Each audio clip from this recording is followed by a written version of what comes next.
Hey everyone! Ah, Granny. You're back. So, no good news for me then? You saw right through me.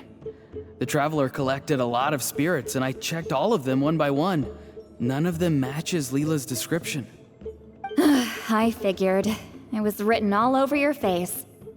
It's alright. I didn't exactly have high hopes for the needle in a haystack approach anyway.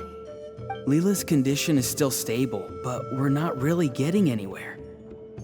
Well, luckily, I made some progress on my end. Leela's parents told me that he made a new friend recently, and apparently he's been out of the house for days at a time. On one occasion, they secretly followed him and saw him and his friend tinkering around with something at a camp. Yeah, some guy who goes by the name Kokuchu, dressed in what looked like Inazuman attire. Is this really all I'll need, Mr. Kokuchu? Based on my studies of the ancient texts, hypersensitivity is usually treated with desensitization therapy. So, I figure there's no reason it shouldn't work in reverse.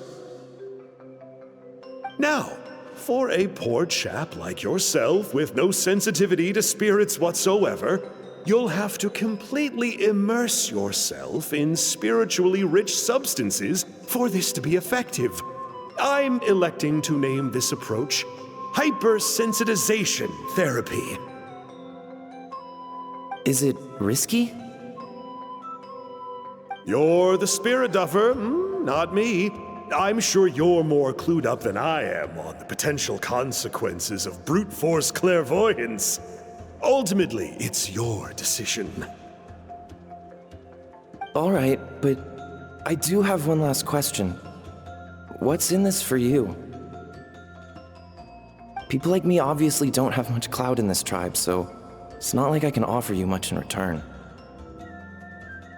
You think I'm looking for a reward? Oh, my good sir, take a look at my face. Isn't the answer written here clear as day? What? What's written there? Just a friendly guy who's happy to help. What? So some random guy from Inazuma just felt like helping Leela cure his spirit deafness? Hypersensitization therapy, huh? What a novel idea.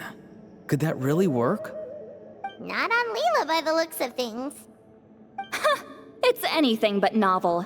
Our tribe used to offer it as a treatment once upon a time. But it was so fraught with risks and had such an abysmal success rate that it was eventually outlawed. As for this Kokuchu fellow, I'm sure he has his own agenda. He conveniently disappeared right after Leela got into this mess.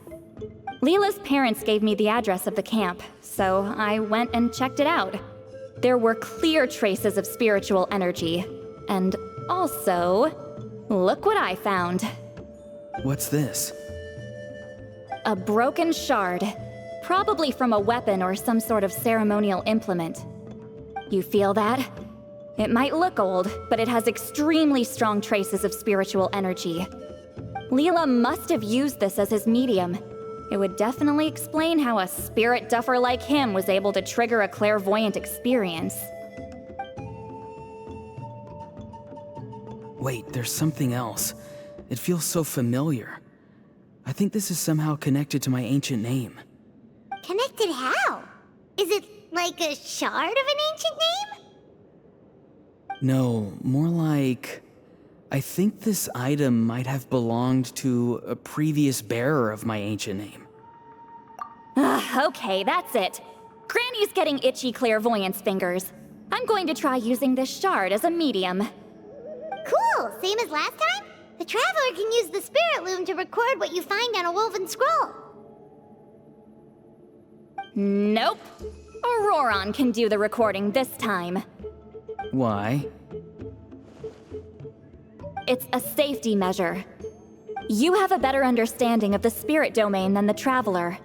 If this really is a Sanhaj relic, you'll be better placed to deal with the fallout in the event that something goes wrong. Ah, see, Paimon? Told you Granny has a soft spot for the Traveler. Look at her not wanting to put him in danger. Meanwhile, I'm just a grandkid, so I'm expendable.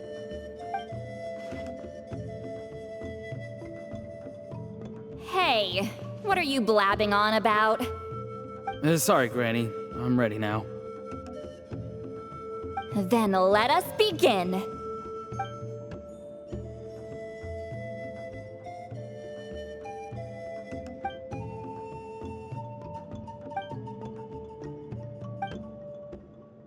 Alright, what's on the scroll this time? Looks like a broken bow covered in flames. Hey, don't you think one of the pieces looks just like this shard? You're right! It seems to be from the body of the bow. I saw a bow just like this in one of Granny's scrolls. Yes, it's the weapon Sanhaj used in the Battle of the Mare Jivari. I guess that proves it. This shard is a bona fide Sanhaj relic. Good old Sanhaj. The relic's spiritual energy was fluctuating very strongly, but I wasn't in any danger at all. The Traveler probably would have been fine as well. Now that's a true hero, huh? Generations later and the stuff he used to own is helping to treat spirit duffers. I still think there's more to this story, though. Kokochu must have had his own motives beyond just treating Leela's condition. Well, okay, we saw the full bow just now, right? Maybe he wanted to see it too, so he could track down the other pieces. I don't know if he'd have anything to gain by doing that. Even if they're Sanhaj relics, I still doubt he'd have much use for a broken bow. Also, why use a spirit duffer in that case? You're basically setting yourself up for failure. Huh? Leela's body is responding! Let me take a look. I can sense a spirit being drawn to the relic. Looks like Granny's plan is working. Leela's spirit is being drawn to the bait. In that case, let me try again. This time using both Leela's body and the shard as mediums. You can do it, Granny. I'm ready to go too. You got the itch too, huh? Plus, Ororon went last time. It's only fair to take it in turns. Fine by me. We know it's safe now, so you shouldn't have any problems.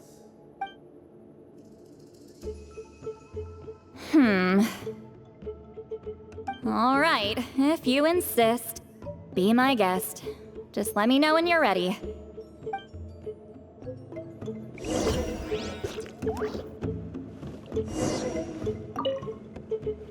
You ready? All right.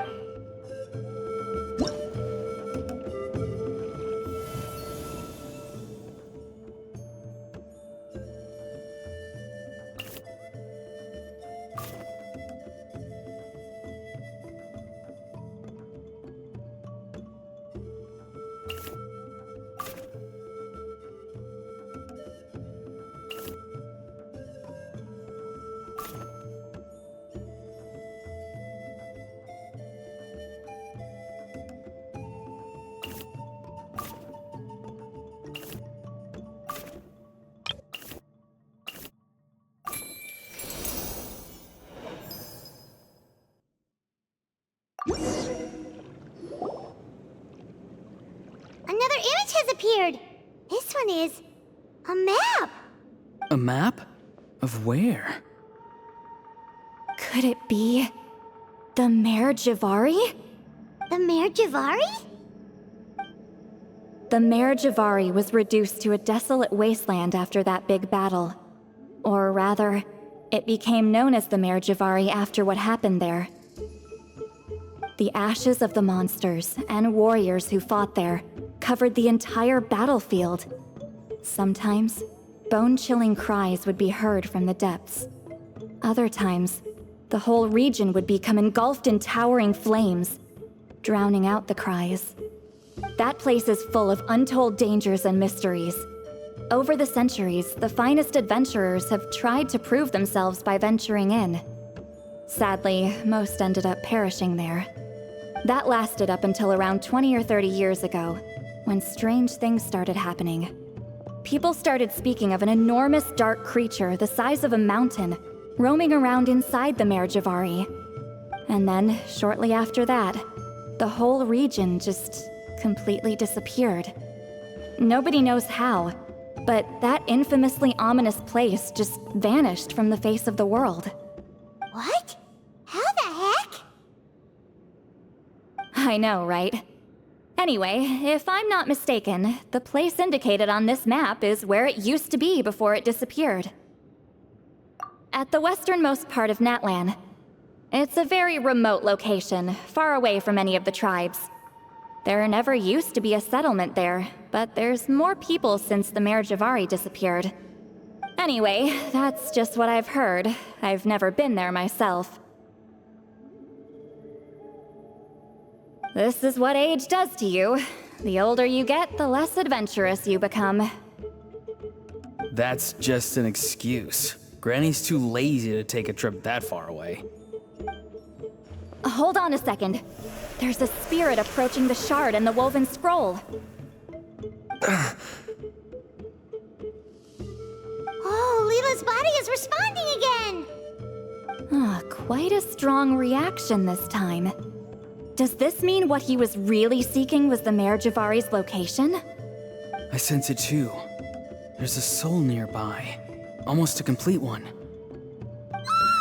This is creeping Paimon out! Seems like the plan is working.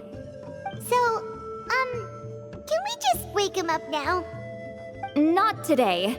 You might think bringing a spirit back into its body is like pouring water from one bottle into another, but it's far more complicated than that. I need to borrow a ceremonial sword and make some other preparations. It'll take me about 2 days. But don't worry, now that his spirit's returned, there's just one step left. Let's meet up again in 2 days.